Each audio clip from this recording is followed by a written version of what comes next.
on the 25th a meeting. Okay. April. Wow. Okay. How many people do you think you're going to be? I know the 20th, we normally have about 16 to 20 women. Okay. And on the 25th, there'll probably be about 10. Okay. All right. Hold on one second. Megan, how are we doing? Are we all set to up on live? Yes. Okay. And oh, and you've given me, I'm gonna disable the waiting room and let me just admit everybody in here. Admit all, there we go. Thanks, Claudia, for that info. I'm gonna circle back. Okay. Thanks, Megan. You're welcome.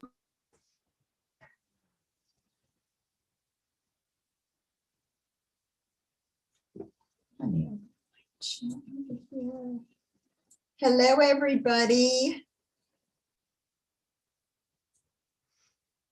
Welcome, Hello. welcome. Hello. Howdy. Hi. See, today is Thursday. Happy Thursday. Okay. There's Hiroko. I haven't seen Hiroko in a while.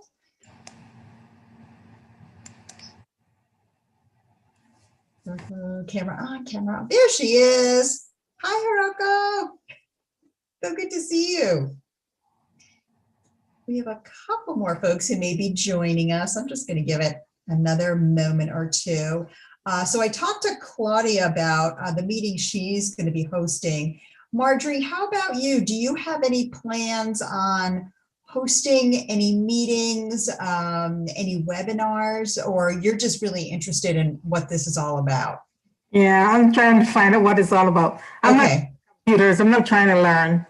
Okay, well, that's great. No, and that's what these classes are about too. Not everybody's hopping on and hosting a webinar with, 10,000 people. So that's, Hiroko, how about you? Are you going to be hosting any Zoom meetings or even webinars, do you think? Oh, you'll have to unmute yourself. Sorry, Hiroko, you're muted. She knows how to do this. Can you find your, there you go. All right, I have been asked to do a couple of things, stuff, but out of fear, I have been avoiding. That came to the point, I have to do it. Okay. I have a basic concept, but then a little bit, uneasy about doing it. Okay. Okay, If something great. goes So wrong in the midst of meeting, I just don't know what to do. you don't know what to do. All right. Okay, we can talk about some of that too, maybe getting some help during a meeting. So, okay, so it sounds like you may have some meetings that you've been asked to host. Yes. Okay, how many people do you think will be attending? For instance, a group of a student at Middlebury College Okay. who are studying Japanese language, including my grandson. They want me to give a Zoom class using the textbooks and help the homework as well. Okay, got it. But I just cannot be responsible in case something goes wrong in the midst of my presentation. Okay. So, all right. Well, that gives me an idea of what you're possibly looking to do. So I get it. Okay, we'll go over some tips and tricks. So just ask questions. Barbara, how about you? Are you going to be hosting any meetings or webinars in the future? Yeah, I hope to. I'm a docent at an art museum, so I want to do some meetings with people on tours of the collection, and then I also want to kind of find out how to give lectures on different topics to people, but charge for it. Okay, got it. That's basically why I'm taking this particular class. Okay. We can talk about that. And Wayne, how about you? Do you think you're going to be hosting any meetings or webinars, anything like that in the future? I think possibly. I attend a small church, and right now, of course, we're doing everything by Zoom. And people don't like to come to meetings, even if we have them after services on a Sunday. So I'm thinking maybe Zoom would help. And then I thought we're trying to, think of all the good ways to make contacts in the community. maybe there's some way we can use Zoom to create activities to bring people in from the neighborhood and community. Oh, interesting. So I Okay, thought, well, find out. got it. Okay, I great. mean, I Thank you. attended a Zoom wedding the other week. It's used for everything now, right? Great. It sure is. Thank you. Kathy, how about you? Do you, sorry, I missed Nancy, but Kathy, how about you? Do you think you're going to be using this at all for, yeah. Yeah, Vicki, I may. I've taken some other classes with you, and Oh, yeah. I currently do some, I call them Zoom workshops, similar to Get Set Up Okay. sessions. Anyways, for our community, through a nonprofit and also through our local library. So we've done a lot of the Zoom piece, you know, teaching people about Zoom on Zoom. Okay. But I'd like, this sounded interesting, to do maybe some fun activities. We've talked about it and I've tried some with people, but I'm always willing to get some more ideas so that we could possibly offer this.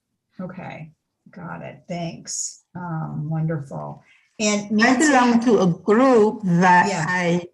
in the past, I used to do educational trivia, but that was all, you know, before this computer okay. thing started. So we haven't been able to do it since then, but I didn't offer to do it on Zoom. That's why I'm trying to learn as much as possible. So if I learn that, I think I'll be able to do it for them. Okay. Using for games. Okay. And we do have other classes, just so that you know, that focus on playing games. You know, how do you play games on Zoom? So there are specific ones for that too. So you may want to check those out, Marjorie. Okay. Wendy, how about you? Do you think you're going to be hosting any meetings or maybe even webinars? Well, hi. I actually am curious about these fundraisers that are virtual. I've never been on one. I just don't know how that would work. I've Okay. run fundraisers in the past, and I'd like to learn about doing that virtually. Okay. All right. Got it. And Nancy, how about you? Are you going to be hosting any meetings or webinars, anything like that in the future?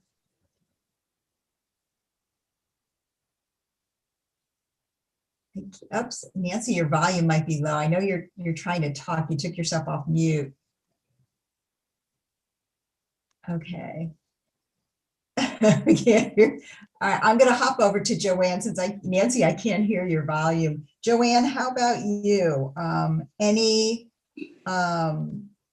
Are you going to be hosting any meetings or doing any webinars, anything like that? Yes, I am. I'm looking at doing some regarding voting and how important it is. Some voting. Okay. Voting workshops. Okay. This And gives me, also, yeah, sure. Military, anything military related, raising funds for the military. Okay. Okay, great. Well, wonderful. Thanks for giving me that information. I'm just going to share my screen with you. I have we have some slides, and then today is just all interactive. And welcome everyone. My name is Vicki. I'm your Get Set Up guide. Just a teeny bit about me. I'm calling in here from San Jose, California, in the heart of Silicon Valley. I worked in high tech for 30 years, so I've done a lot of technical support, technical training, instructional design. I've worked with students from all kinds of backgrounds, very technical, not so technical. And I love being a guide because it allows me to really help folks who are just starting out in this world of technology feel more comfortable about dipping their toes in and just learning and using as well. Just a few housekeeping details. You know, we're a learning community. We'd love it if you can turn your cameras on so we can see you, you can see each other. I don't require it. It's up to you if you want to turn your camera on or not. We are recording today's class. And if you would like a copy of today's recording, you can always email us at help@getsetup.io. And we may have folks joining us by live stream today. Welcome. You can see everything and hear everything that we're doing today in class, but I always encourage folks to register for a class, and that way you can fully participate with us in class. And finally, Get Set Up is a learning organization. We're not paid to promote any products or services. We are all about the learning. Things that we're going to talk about today. So, the class focuses on Zoom or video webinars or conferences, but honestly, a lot of the concepts that we cover, you're going to be able to apply to video meetings. And if you're not sure what the difference between a meeting and a webinar is, we're going to tackle that first. We're going to talk about how, ideas about promoting your event, tips and tricks for hosting, and how to keep your audience engaged once you've gotten them into a meeting. And so that's really what the focus is today. If you have any questions, please just unmute yourself. I have the chat open. If you would like to throw something into the chat, I'm monitoring that as well. And to start off with, for people who are really new to this, just know that a virtual event is basically any event that's held online. Usually virtual events are on a web-based platform. They may or may not include features like polling, question and answer, surveys, there's the chat. So, you've seen this if you've been taking Zoom classes, if you've been on Get Set Up, we've used a number of these features. And virtual events can include, online training and workshops, virtual conferences, what we're calling webinars, as well as fundraising events. I know that some of you expressed interest in doing some fundraising events, whether that's an educational event, it might be a performance-based event, games, game night, anything like that. So we're just wanting to get started with what is a virtual event. Also, when you're creating your event and deciding, what type of an event you're going to have, just know that events can be free, such as our Get Set Up classes, or they can be paid. And we're going to talk a little bit about that as well, how you can set up your event so that your participants are paying for the event. You can also have a fundraiser where maybe you're asking folks to donate, make a donation. They're not required to pay, but you're just going to ask them for a donation. And so really the basic process for any type of event that you're going to be hosting is the same. We're going to talk about the steps, and we're also going to talk a little bit about the Zoom features that you may be able to use, whether it's for a webinar or for a meeting. And for those of you who aren't sure what the difference between a virtual meeting and a webinar, I've tried to lay it out in a table format to make it easier. So really, we're talking about capacity and audience interaction. And so a virtual meeting, and that's what we're doing today, is a virtual meeting. Many of you may have even hosted virtual meetings, even if they're workshops. We're talking about less than 100 participants usually. And a virtual meeting has a lot of participant interaction. Participants are unmuting themselves, muting themselves, they're turning their camera on and off.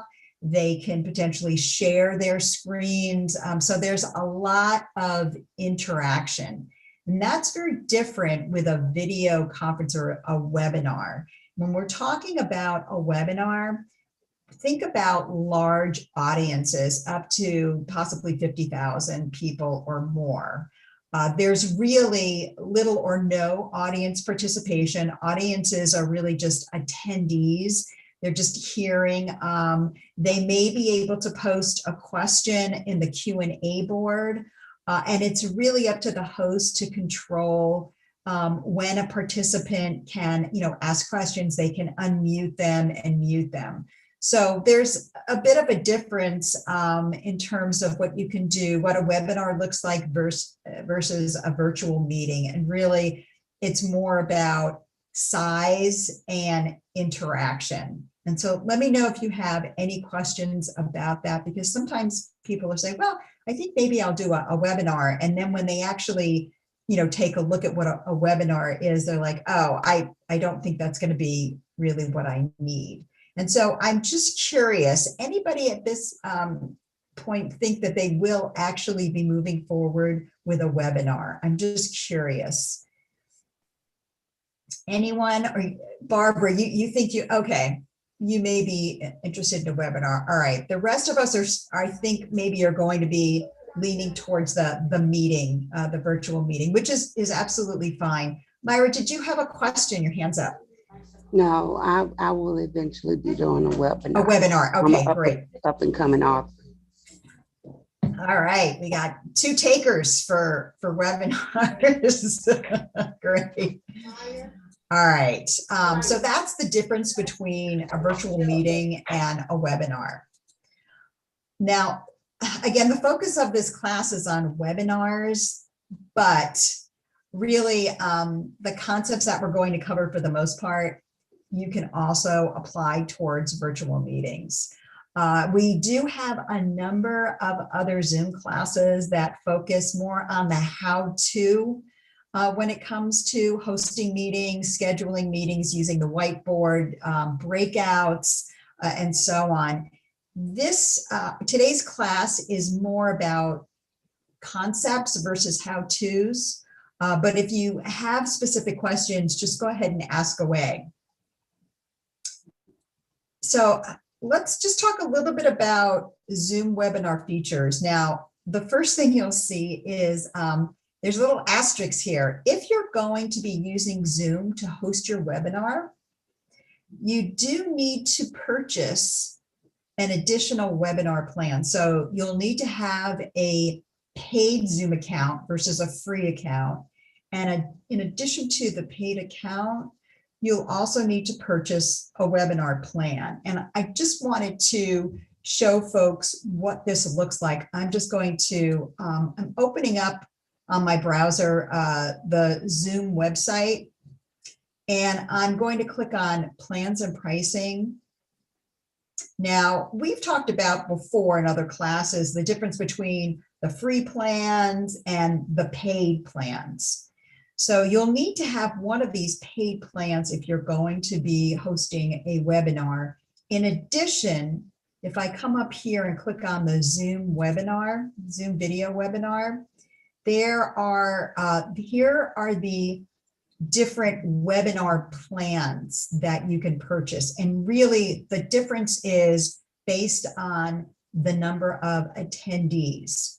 So if you're going to be hosting a Zoom webinar, so for Zoom meetings, we all know that there are hosts and participants. We're pretty comfortable with that idea. And as a participant, you can share your screen, you can turn, mute, unmute yourself, raise your hand, you have reactions. There's a lot that you can do. When we're talking about webinars, we have a new type of, some new type of users. We have hosts. We have something called panelists, which really are similar to participants. And then we have something called attendees. So attendees literally are view-only attendees. They're view-only participants. And this is how you can increase your attendance. So when you set up a webinar, you can invite panelists, and these are folks who maybe they're going to be speaking at your webinar. They can share their screens. They have all the features that participants in today's meeting have. But you can also invite attendees, which really can't do much. They are view only. They can participate in a Q&A session, which we'll talk about. They can virtually raise their hand. And I don't even think they can see other attendees, to be honest with you. Participants can't, attendees can't. And so really it's the price you're going to pay for the webinar package is based on the number of attendees that you plan on inviting to your webinar. And so I just wanted to make sure people understood that. And let me know if you have any questions about what you're seeing. Any questions about that, the webinar pricing? I just wanted to bring that up because sometimes people don't realize. They're like, oh, I'm going to do a webinar. I'm like, oh, that's great. Do you realize that you have to pay additional money? So a few other things that you can do with a webinar. Now, some of these broadcasting to an unlimited audience via Facebook, this is called streaming live. You can do that with a paid account as well. You don't have to have the webinar plan. You also, as long as you have a paid plan, you can brand automated email and registration pages. You can do that for meetings as well. But what you can do through with a webinar package is you have this option now to set up paid registration through PayPal. It's done seamlessly and it's a nice feature to have. You don't need to go to another website to set this up. Zoom will do all of this for you. So if you're going to have registrants paying when they register, this can be done through PayPal. Polling questions, which some of you may or may not have used. This is also available with a paid Zoom account, but you can use it for webinars.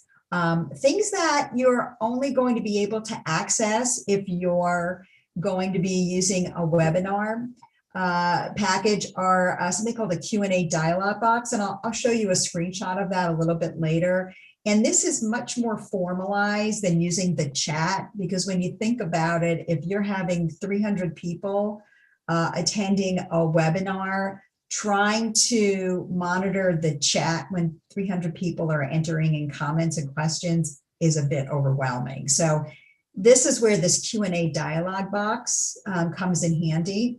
For webinars, you also have something called a practice session, which is really nice. So right before you go live with your webinar, you can start a practice session, invite other speakers or panelists who are going to be presenting, and make sure that their audio and video checks out. If they have any questions about, what their role is, the practice session is good for that.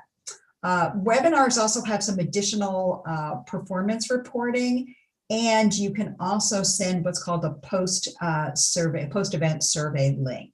And so these are all the things that you can use with the webinar package. Again, some of these are going to be available for you if you're just hosting a meeting.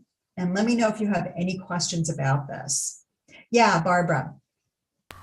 So I kind of missed what you said. The paid registration and the polling, they're Right. both available with a paid Zoom account. Actually, this paid registration, what you can actually do it for a meeting, but you'll need to use a third party. However, if you're going to use the webinar package, Zoom will set this paid registration up for you using PayPal. So you don't have to figure out how to do this at all. You just say, yes, this is a paid event, and then Zoom will set this up for you. That's on the webinar, right? That's the webinar, yes. Okay, but on the paid regular Zoom account, Mhm. what do you mean a third party, like PayPal? Well, there are other websites that you can go to and you can say, I want to charge for my Zoom meeting. And you would put in the Zoom URL, the meeting URL there. And so you would have to actually use another company's website to set up the payments. I haven't worked with PayPal doing that. I just know that it's seamless when you use the webinar.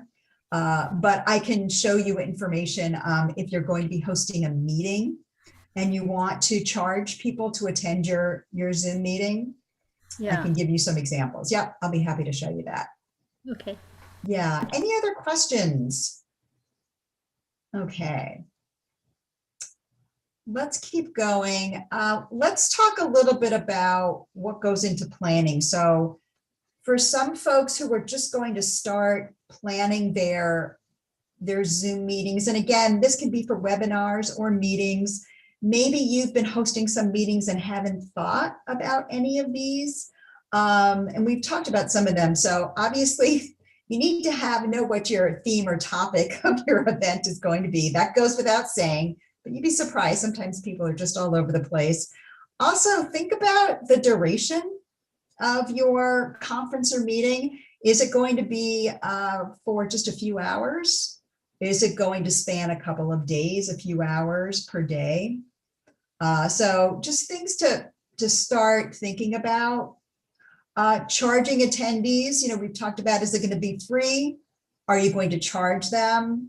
If you're going to charge them, again, you have this webinar package, which will allow you to, which Zoom will help you set up the PayPal integration, but I'll also show you an example of another company's website that you can use if you would like to charge attendees for a Zoom meeting. How many people do you anticipate registering for the events? Because if it's going to be more than 100, you may need to think about going with the webinar route. And then this is something that people don't think about as well, your attendee persona. So what's the age of the people who are going to be attending? Where are they going to be calling in from? Across the US, different countries? Could there possibly be connectivity issues? If so, maybe you want them to be able to connect to the audio version via their phones. What is the technical ability of people? Are people going to be technically challenged, do you think?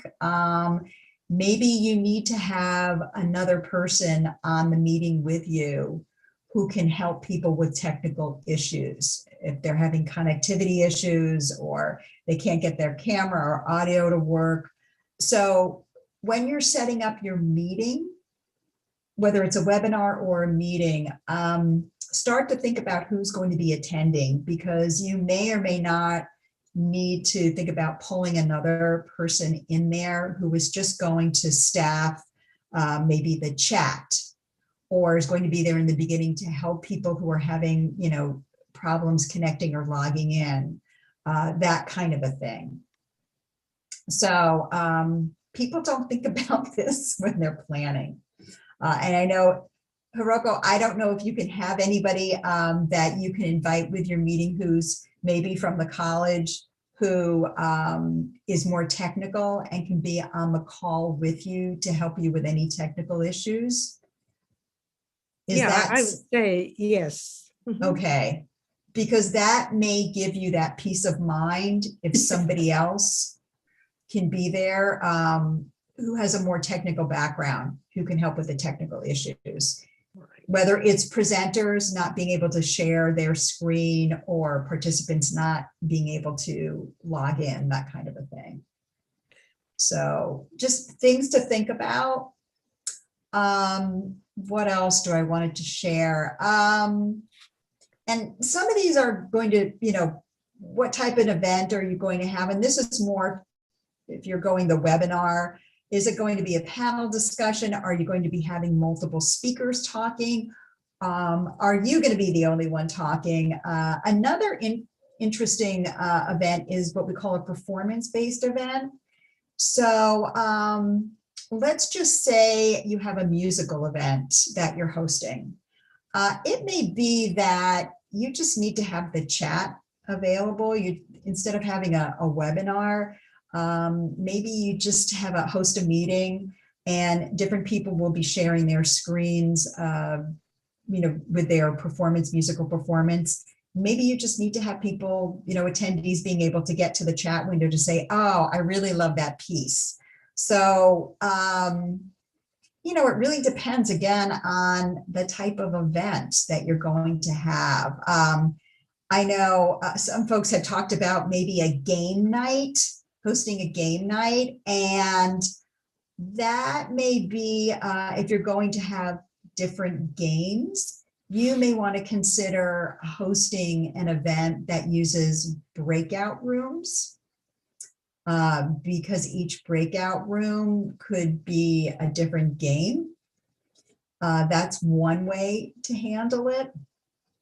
So, you know, again, think about what is it you're going to be doing, and then what are some of the Zoom features that you might want to be using.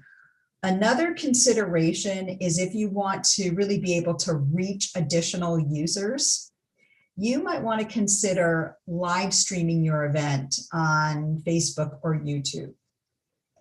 You do need to have a paid Zoom account to do this. You don't, whether you're using a webinar, going to be hosting a webinar or a meeting, we actually do live stream. We're doing live stream right now. We have our own live stream service that we use, but in the past we've used Facebook, and you can also use YouTube. So if that's something that's of interest to you, you might want to consider that. And also, are you going to be recording the event? If you are going to be recording your event, first of all, you need to let people know that you're recording. And also, you need to let, if you want to provide a copy of the recording to your attendees, you have to figure out, well, how best do I want to get that to them? Do I want to email them a link? Do I want to make that link available on my website? There are different ways of doing this. So just curious, let me throw it out to the class. Anyone going to be recording any of their events? Making anything available? No? Okay. Myra, do you think you're going to be recording? Yeah? Yes. Okay. Okay. So just, yeah. And Kathy, you too. Kathy, you're thinking about recording. Okay. Yeah. And so things to, you know, just think about. And if you have a paid account, a paid Zoom account, you can, you're going to be storing your recording, what we call in the cloud. And so it's just available there for you. And you can set up a link and send it in a follow-up email after your event. If you're, another consideration, if you're going to be, you know, hosting maybe a webinar or you're charging people for the event, if you want to give them a recording, maybe you can say, well, if you know, pay a certain fee, you can have the recording. So if you didn't get a chance to attend the event, we'll be happy to provide one either free of charge or for a fee. That's a, you know, you need to figure that one out as well. All right, so that's part of the planning, some considerations to think about. We talked about broadening your reach with live streaming, and this is what it looks like on Zoom.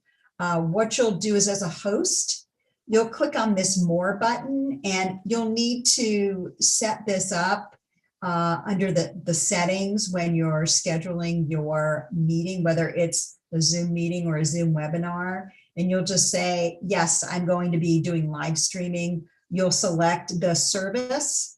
And then once you've done that, you will launch your Zoom event, and then you'll launch the live streaming. And so that's what's happening right now. We have live streaming going on. And so it's very easy to set up. And there are a lot of YouTube videos on how to set this up. I don't believe we have a Zoom class yet for this, but if you're interested, let us know with the feedback button if this is something you would like more information about. So one of the things before we go to promoting your event, let me just go back up to my browser window. Let me go to the Zoom. I'm back on the Zoom, the main Zoom screen. And I'm just going to go to my account for a moment. One of the things that you'll see here is when you start scheduling your Zoom webinar. So hopefully people have attended our class on how to schedule a meeting. If you feel comfortable with that, what you'll be doing for a webinar. And we don't have a webinar package at Get Set Up with our license, so I can't show you how to do this, but it works the same way as scheduling a meeting. So you'll click on, instead of schedule a meeting, it will say schedule a webinar. And then it will take you through much of the same questions that you've seen when you schedule a meeting, a Zoom meeting. And of course, there will be some additional options in terms of registration or paid registration. There is some branding that you have options to. So there are just going to be additional options for you to select. But again, I can't show it to you because our license doesn't have the webinar package. But what I will do in the after class notes, I'll include some good YouTube videos that you can watch, which will take you through scheduling a webinar and also what it looks like for participants to attend one of these Zoom webinars. So I just wanted to show this to you in case people are like, well, how do I even start to create a webinar? You're going to do it here. I'm on the web portal. You go to the zoom.us site, log into your account, and then once you have a webinar package, you'll simply click on webinars, and here it'll be schedule a webinar. So let me know if you have any questions on that. Again, wish I could show you, but that's as far as I can take you on this one. For folks who are going to be promoting an event, some things, some considerations. I don't know if you have thought about this before, but you know, of course, you want to create some awareness of your event, and there's always marketing in terms of email. And I'm just curious, anybody using email right now to start promoting their event? Nope. Anybody? Okay. If you want to generate some buzz, there's always, you know, email. For those of you who are bloggers, you know, the idea is write a couple of blogs, get some articles about your event topic out there before your event to create some interest, awareness, and then social media. Not sure how many folks have a Twitter account or Facebook or LinkedIn account, or Instagram account, but these are all great ways of generating interest in your event. And even if, you know, it's like, well, with my church, we're having a game night, send out emails to folks, or on your, you know, church or synagogue's website, you know, post an article about what's coming up. Just curious, Barbara, Wendy, Claudia, Kathy, you folks who are going to be hosting, is this something that you think you're going to be doing, just using social media to kind of generate some buzz? I really hadn't considered all this.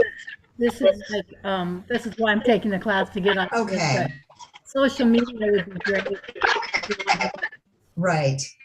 For those of you who have LinkedIn, you can certainly post something, or Facebook.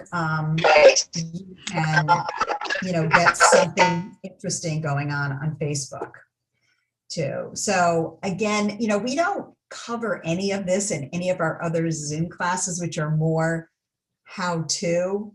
And these are more about, well, what other considerations, you know how to schedule your Zoom event, you'll learn how to schedule your webinar.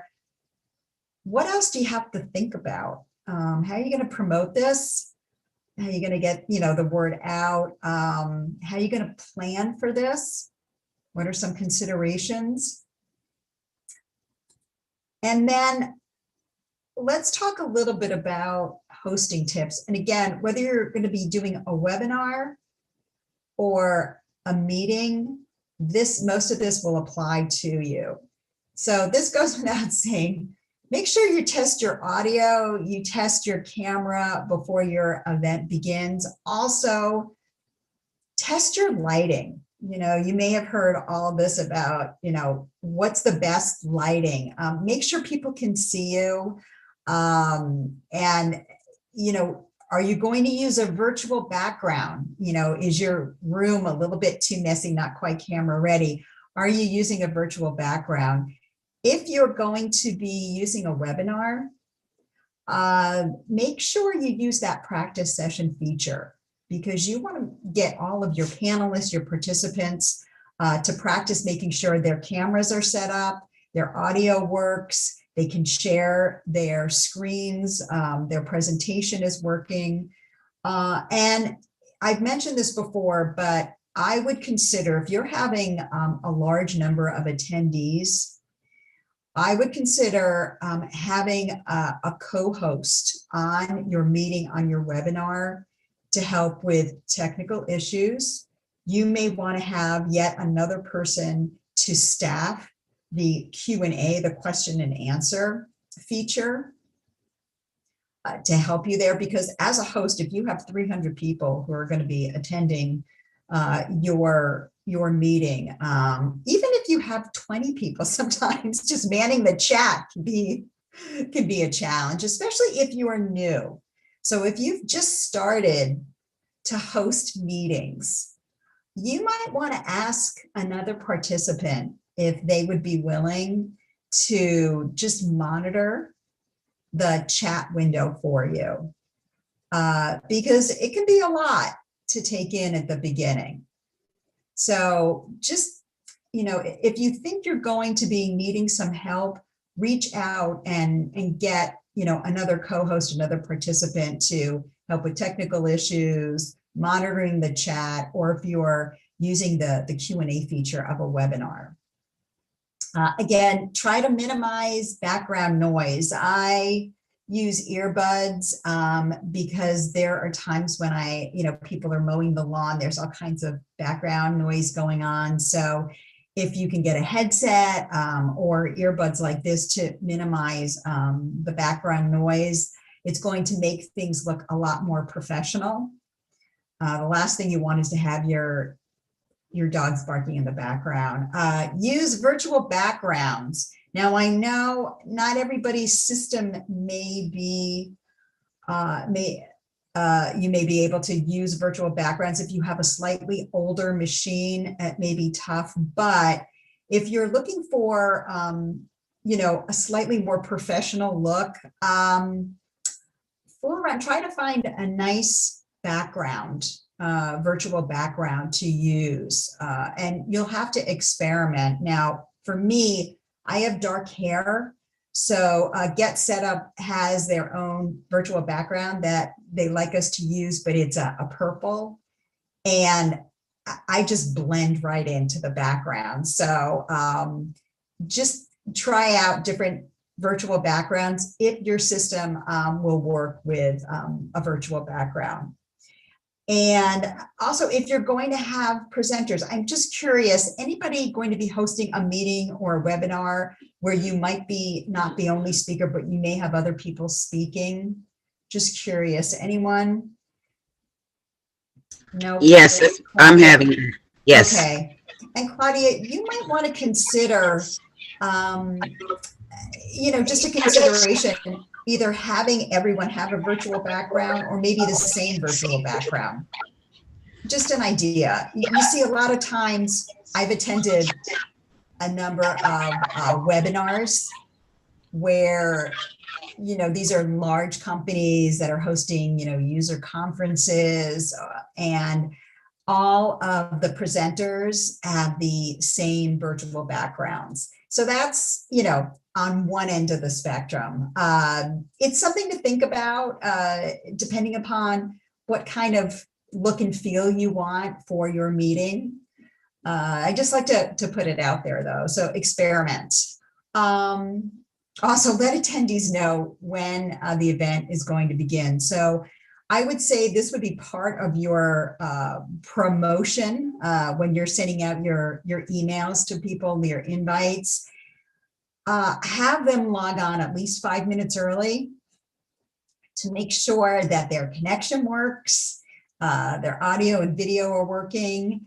And if you are going to allow people to log on early, you may or may not want to use the waiting room, or at the very least, put up a slide so that you can welcome them and say, you know, we will be starting at X amount of time, you know, welcome, the meeting will get started shortly. So just, you know, so people know when they've logged in, oh, I'm in the right place. Just, you know, consider a slide rather than nothing. So let me know if you have any questions about that. And also, if anybody else has ideas about what they've done, feel free to share. All right. Engaging your audience. And so it can be tough when you're speaking, you know, for a long time to keep folks engaged. Here are some things to think about. So there's always the chat, but also polling. Has anyone used the polling feature at all in Zoom? No. Yeah, Kathy, you've used the polling feature. Barbara? Is that available in a free account or no? It's not. You need to have a paid account. Okay. Yeah. And so very often what I'll do is at the start of my classes, I will launch a poll to get a feel for the experience level of participants. I didn't do that in this class because I wanted to go around and specifically ask people what they were going to be hosting so that we could share.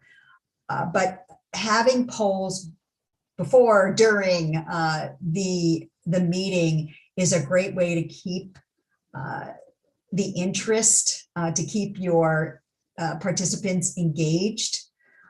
We're also going to talk about the Q&A, but you know, again, if you're going to be using, you know, putting on a webinar, there's that Q&A feature, there's the chat feature, and there's also the polling. So think about ways to, you know, stop and just keep your audience engaged. So, and again, it depends on what you're going to be doing. If you're having a meeting, maybe go into breakout rooms if you feel comfortable using breakout rooms to kind of mix it up a little bit. Those people who are interested in a particular topic, for the next 10 minutes, let's go into this breakout room. And we have a class on how to use breakout rooms. That's another way to kind of keep people engaged, moving them around virtually, so to speak. Using the whiteboard, if you've ever used the whiteboard in Zoom, you know, just another visual to engage people. They can also hop in on the whiteboard with you. I wouldn't suggest that if you have 100 participants, but if you're using maybe if you're doing a small workshop and you can get a few people on the whiteboard just to have them, you know, have a break or just as a team exercise. So those are things that, you know, you can do to engage your audience. I want to show you what the Q&A feature looks like. Let me just. Hey, Vicki, can I just? Yeah, sure. This is Kathy. I just wanted to add one thing in regards to the polls in Zoom. What I found, number one, they're very, very easy to use, and by very easy, I mean really very easy to use. So that's one good thing. But the other thing that I found useful is that they also provide reports on the back end. So if people wanted to get some statistics of your participants, for instance, I do that in the beginning of my classes, like a beginning Zoom class, you know, have you ever used Zoom, or how many meetings have you scheduled, different things like that. And then you have all that data on kind of the back end just to get a feel for it, which can be helpful. Great. Oh, thank you so much. Yes. Most definitely. I have a question. Sure. I have a question, Vicki, on the polling also. Would that be a way to do voting in a meeting that you're hosting on Zoom? Yes, of course. And I've been on meetings where that's exactly what we use polling for. It's like select your, the 4 topics you would like to see presented, in the coming months, for our group. Exactly. It could be multiple choice. It could be single choice. We used Zoom for our annual meeting, and I don't think they realized that. So we were doing raising of hands.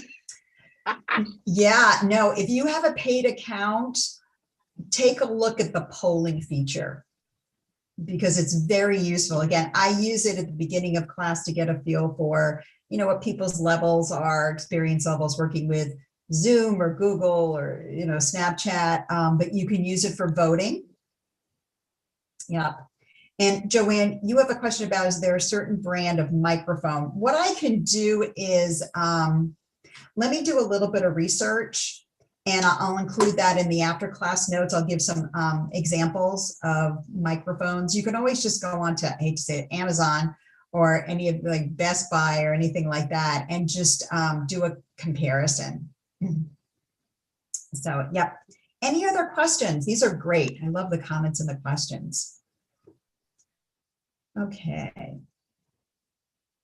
So this is what that Q&A feature looks like. And again, this is only available if you're going to be doing a webinar. It comes with the webinar package. And again, you'll want this if you have, over 100 participants. Just imagine trying to, to handle all of the question and comments that come in. So with the Q&A, what you can do is participants, attendees, those view only folks, have access to the Q&A. They can enter in a question.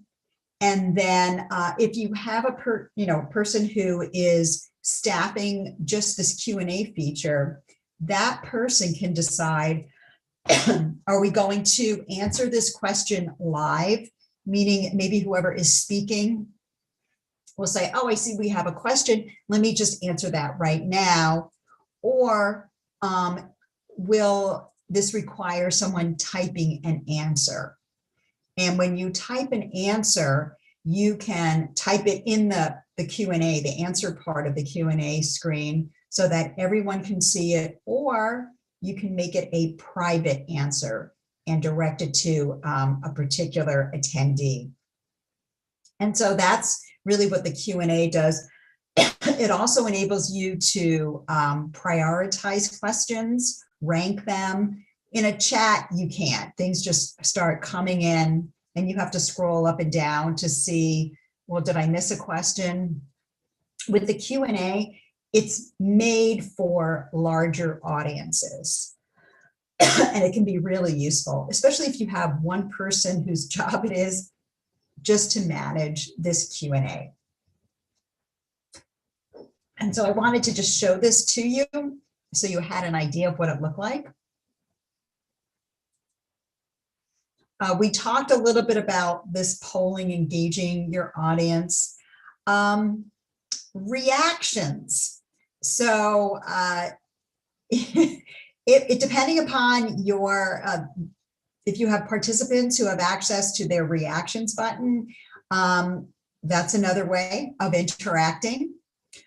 If you're on a webinar, your attendees, they will have access to a virtual raise hand, but I don't think they have access to reactions. So just a slight difference there. One of the things that you can do with a webinar is you can promote an attendee to be a panelist or basically a participant. So maybe you have an attendee that's been asking some really interesting questions or making some interesting comments.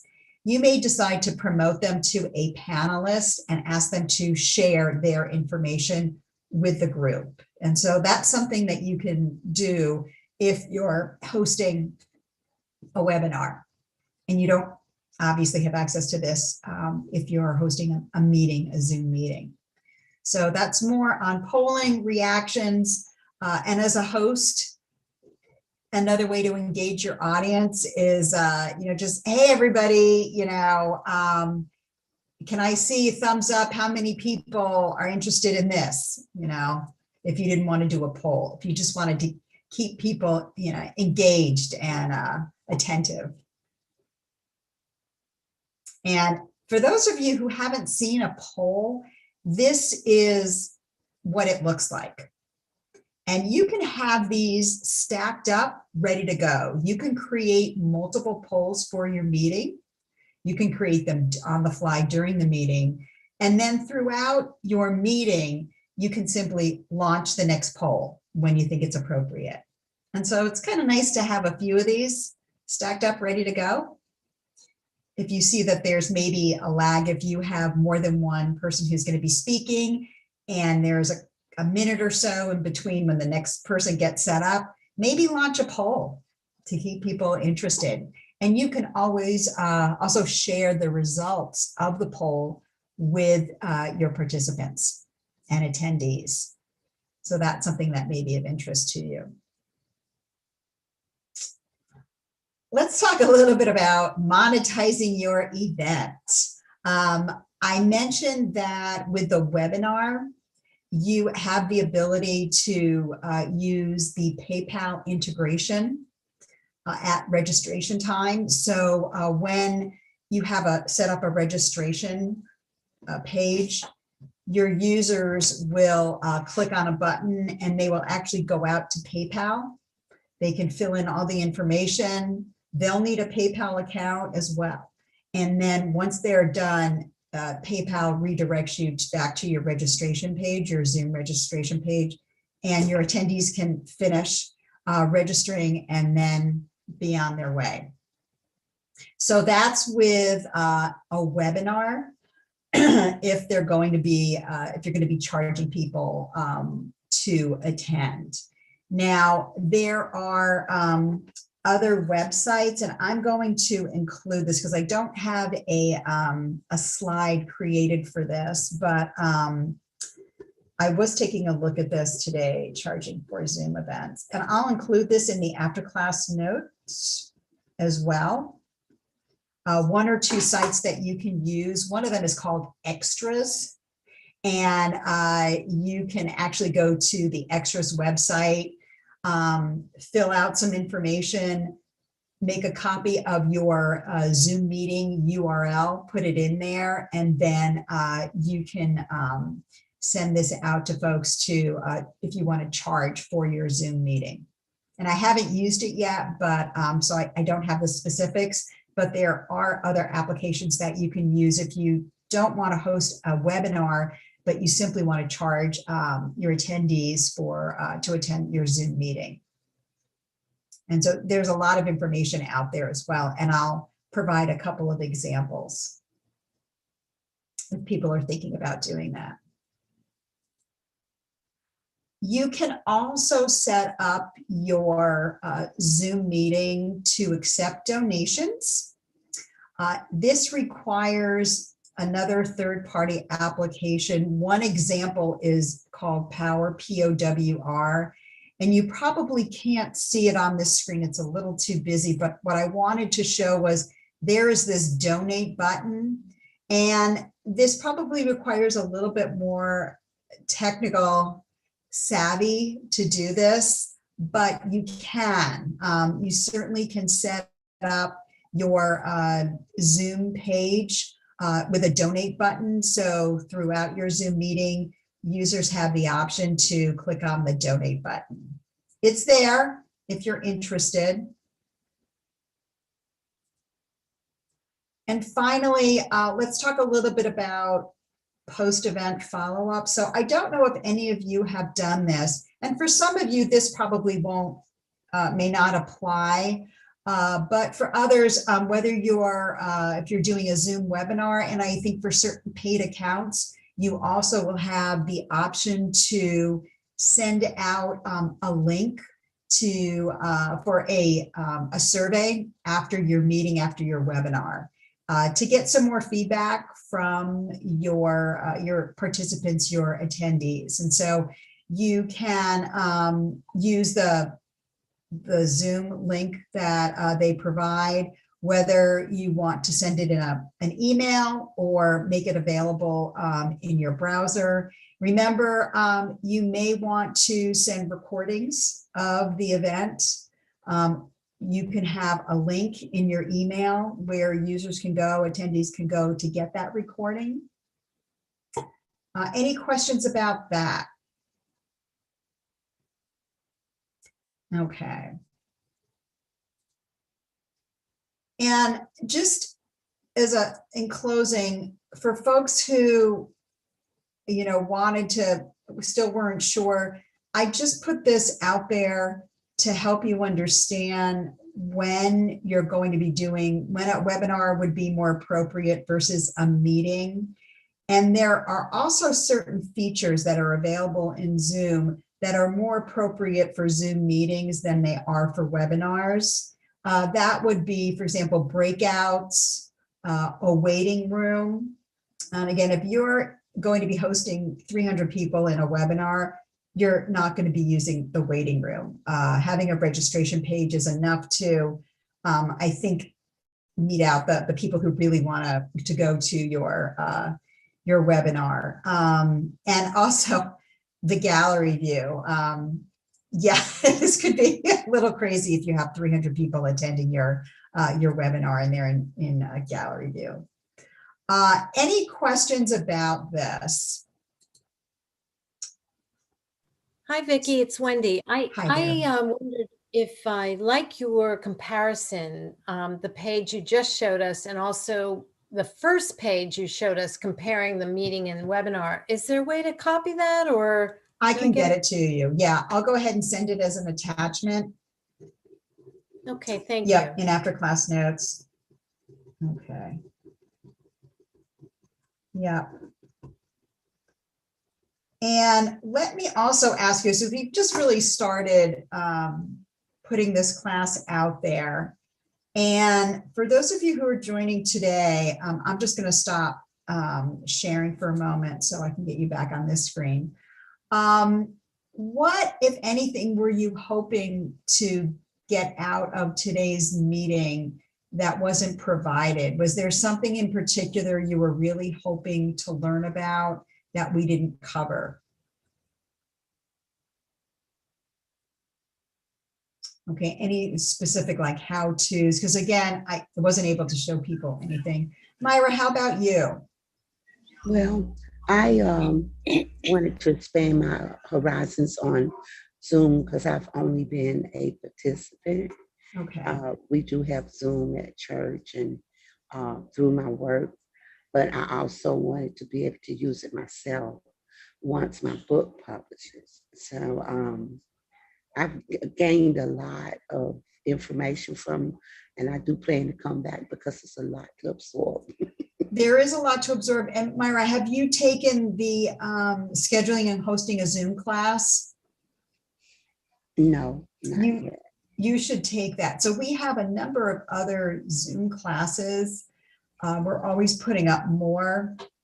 How to schedule and host a Zoom event, advanced features for Zoom hosts, how to use whiteboards and breakouts and polling. If you're going to be hosting meetings and want to get more comfortable, I strongly recommend taking some of those additional classes because they'll give you a nice solid foundation for using the tool. Okay, thank you. Oh, you're so welcome.